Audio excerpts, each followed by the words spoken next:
इस वक्त मेरे साथ योगेंद्र यादव जी जुड़ रहे हैं। उनके एक अवतार में सब लोग जानते हैं कि एक चुनाव विश्लेषक के तौर पर उनको हम बहुत अच्छे से जानते हैं। योगेंद्र जी पिछले कई चुनावों में देश में पूरे चुनावों में घूमे भी हैं, देश को अच्छे से समझते हैं। योगेंद्र जी बहुत बहुत शुक्रिया हमारे साथ बात करने के लिए। मैं सबसे पहले आपसे यही पूछना चाहूँगा, ये जो SIR का शगुफा जो इलेक्शन कमीशन की तरफ से अब आया है, एक सवाल उसमें कई सारे लोग ये भी पूछ रहे हैं कि अगर चुनाव आयोग का जो काम था वो इंक्लूजन का काम था, इसको एक एक्सक्लूजनरी प्रैक्टिस के तौर पर देखा जा रहा है। आपकी इस पर क्या राय? शुक्रिया अंकित भाई। इससे पहले कि कोई दूसरा कहे, मैं स्पष्टीकरण कर दूं। मैं केवल चुनाव विशेषज्ञ नहीं हूं, एक जमाने में हुआ करता था। इस वक्त मैं एक राजनीतिक कार्यकर्ता हूं और प्रतिबद्धता है, तो कोई दूसरा गाली देना शुरू करे उससे पहले मैं बिल्कुल स्पष्ट कर दूं इस बात को जी। जो चुनाव आयोग ने किया है ये अभूतपूर्व काम है। इसे हम चुनाव सूची में रिवीजन कह रहे हैं, पर दरअसल रिवीजन है नहीं। मैं चाहता हूं कि आपको, आपके दर्शकों को बिल्कुल स्पष्ट समझ जाए कि कहा किया क्या जा रहा है। नंबर एक, ये आदेश केवल बिहार के लिए नहीं, बिल्कुल स्पष्ट लिखा है, ये पूरे देश के लिए आदेश है। पहले बिहार में होगा, बाद में पूरे देश में होगा। नंबर दो, ये वोटर लिस्ट का रिवीजन नहीं है, बिल्कुल नए सिरे से कोरे कागज पर वोटर लिस्ट लिखी जाएगी। कल तक जिसका भी नाम था उनके नाम का कोई महत्व नहीं है। अगर आप 25 तारीख तक अपना एप्लीकेशन नहीं देंगे तो आपका नाम कट जाएगा।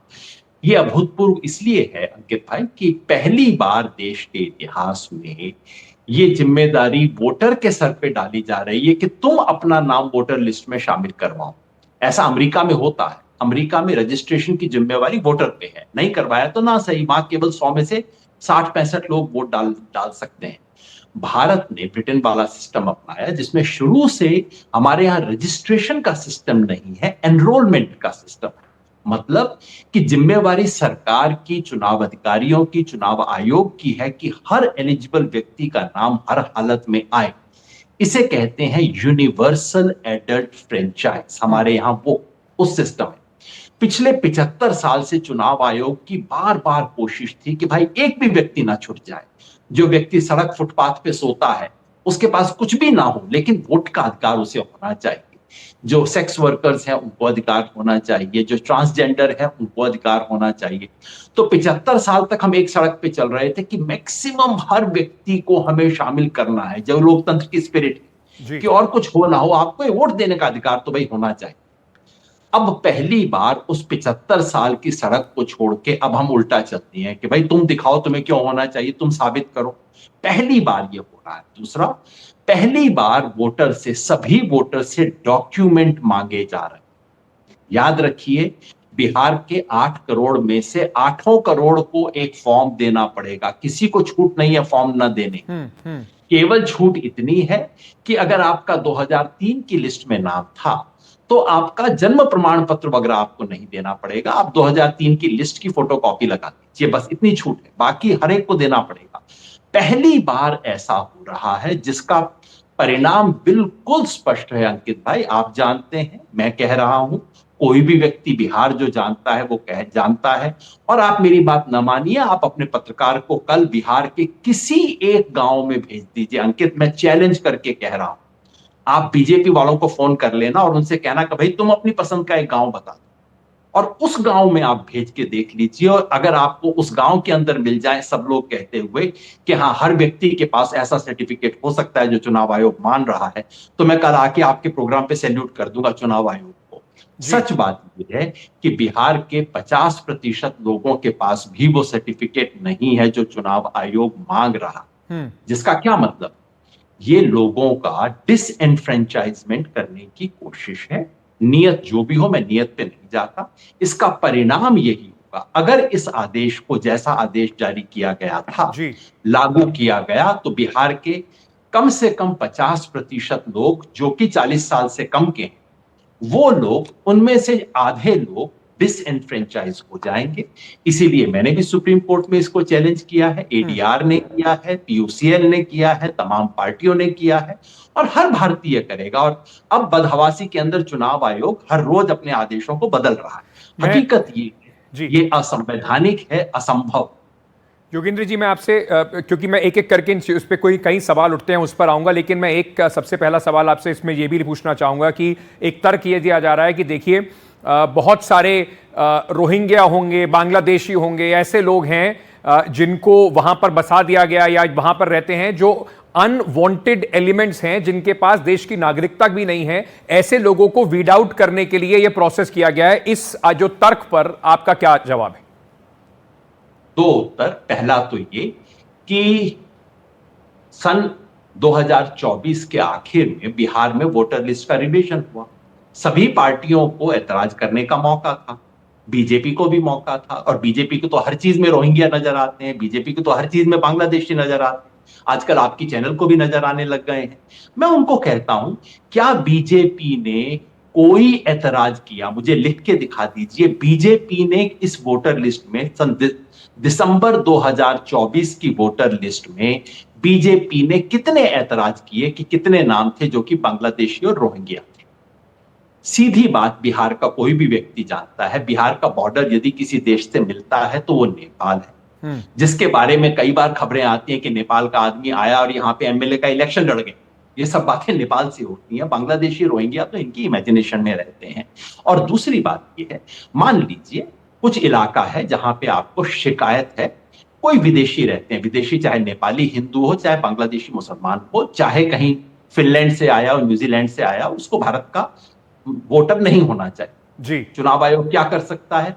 बिल्कुल एक सिंपल चीज है, चुनाव आयोग उस पर्टिकुलर एरिया का समरी रिवीजन डिक्लेयर कर सकता है।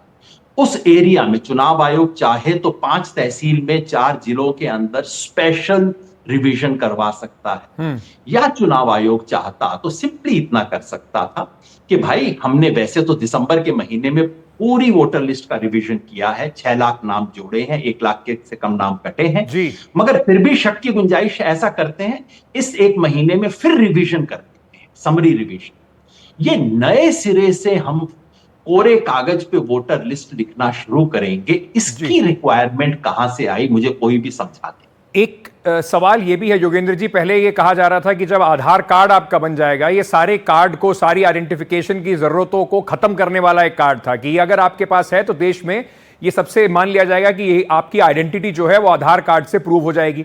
जो 11 डॉक्यूमेंट है उसमें आधार को एक्सक्लूड किया गया है, उस पर आपकी क्या राय है?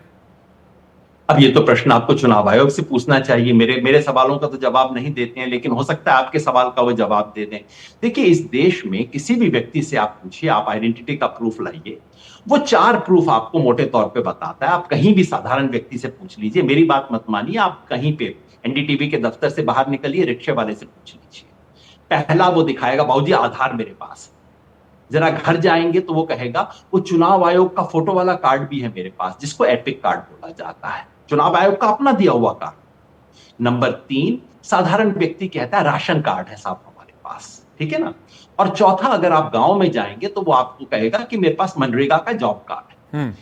इस देश के गरीब से गरीब व्यक्ति के पास 100 में से 97 के पास आपको इन 4 में से एक कार्ड मिल जाएगा। अब चुनाव आयोग कहता है ये चारों अमान्य हैं। अब गजब की बात देखिए, जो कार्ड लोगों के पास, जो पहचान पत्र हो सकते हैं, वो तो कहते हैं अमान्य है, और जो है ही नहीं कहते हैं कि वो वाले दिखाओ। कहते हैं पासपोर्ट लेके आओ, कितने लोगों के पास पासपोर्ट होता है। कहते हैं सरकारी नौकरी में हो, इसका आप आईडी कार्ड लेके आओ, अरे सरकारी नौकरी में हैं कितने लोग जी। कहते हैं कि आप फॉरेस्ट राइट में आपको पट्टा मिला, रहे बिहार के अंदर फॉरेस्ट राइट के मुद्दा ही नहीं है, कहां से बातें कर रहे हो। कहते हैं एनआरसी लेके आओ, वो एनआरसी आसाम में है भाई साहब, बिहार में है नहीं। आप समझिए ये हो क्या रहा है। इसके पीछे क्या कुछ राजनीतिक कारण देखते हैं आप? अंकित, ये मेरा काम नहीं है। चुनाव आयोग के पीछे क्या राजनीति होगी, क्या इसके परिणाम होंगे, फिलहाल मेरा काम केवल इतना कहना है कि ये भारत के इतिहास में पहली बार डिसएनफ्रेंचाइज करने की कोशिश हो रही है। इस देश ने अंग्रेजों के खिलाफ लड़के बस एक चीज तो हासिल की थी, इस देश के अंतिम व्यक्ति को बाकी चीजें मिली ना मिली, कोई सपने नहीं मिले, प्रगति नहीं मिली हो, लेकिन हर इंसान को वोट देने का अधिकार मिल गया था। वो एक अधिकार भी आज छीना जा रहा है। अब छीनने वाले जी। की क्या नियत थी, किसने पूछा था? मैं इतनी बात जरूर कह सकता हूं कि खुद चुनाव आयोग को 20 दिन पहले तक पता नहीं था कि वो ऐसा करने वाले हैं। मैं ऐसा क्यों कहता हूं? 30 मई के दिन चुनाव आयोग की तरफ से जी। मीडिया में रिपोर्ट है कि नए चुनाव आयुक्त ने 21 नए इनिशिएटिव्स का अनाउंस किया। उन 21 नए इनिशिएटिव में इसका जिक्र भी नहीं। जी। आज न्यूज रिपोर्टर्स की रिपोर्ट है जो कह रही है 20 जून के दिन तक बिहार में पुरानी सूची को नवीनीकरण हो रहा था। मतलब उनको भी नहीं पता था। जी। तो जी। पता किसको था भाई? ये क्या हो गया? 25 दिन में ऐसे क्या दिव्य ज्ञान प्राप्त हो गया कि बिहार की सूची इतनी खराब है कि सारे को कूड़ेदान में डाल के हमें पूरे कागज पे लिखनी पड़ेगी। बिल्कुल। सिर्फ बिहार की नहीं, पूरे देश की लिखनी पड़ेगी। और वो तब करेंगे बिहार में जब बिहार में बारिश भी आ रही हो, बाढ़ भी आ रही हो। ये कहां से ज्ञान आया? अब आप ही बताइए। आप इनको समय के ज्यादा ऊपर अच्छी भी तरह से बहुत जानते हैं। सवाल उठ रहे हैं कि इतना कम समय है, चुनाव बिल्कुल सर पर है इस वक्त, और अब देखना होगा सुप्रीम कोर्ट का इसके क्या रुख रहता है, क्योंकि बड़ा सवाल ये भी है 2024 में अगर इसी लिस्ट को लेकर लोगों ने चुना था तो क्या वो चुनाव के ऊपर सवाल उठ रहा है, या आने वाले चुनाव के ऊपर जिस तरीके से अब ये वोटर लिस्ट में एक्सक्लूजन की बात हो रही है उस पर एक बड़ा सवाल उठ रहा है। योगेंद्र जी, बहुत बहुत शुक्रिया इस वक्त हमारे साथ जुड़ने के लिए।